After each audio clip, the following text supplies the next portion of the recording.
นี่ก็เป็นพาร์ทสุดท้ายของเฮาแล้วเด้อมาเศร้าละเทพ40,000กีบแล้วก็ชิงอย่างเดียวซิ่งตะลุยเข้าป่าไปอย่างเดียวได้ตอนนี้วิว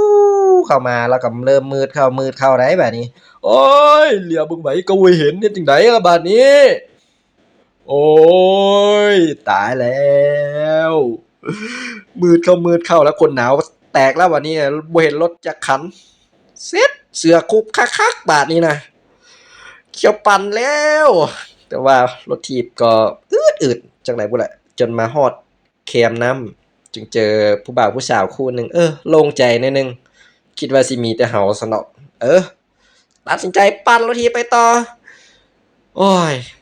ผู้เพิ่นกับบ่ท่าเฮาได้เพิ่นนะรถทีบเพิ่นม่อนนะรถทีบเฮามันอืดตอนนี้นะปั่นแล้วก็ไปอ้าวฟ้าห้องแล้วได้แบบนี้แซดคักแค่ได้สิทันฮอด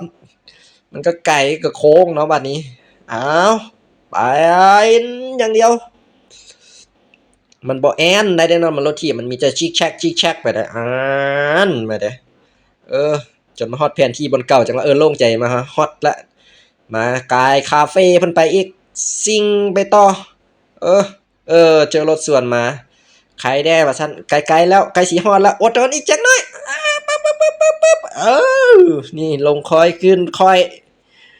ใกล้สิฮอดแล้วขึ้นโนนนี้ไปอีกก็ได้ละ1ใน4ของทางอืม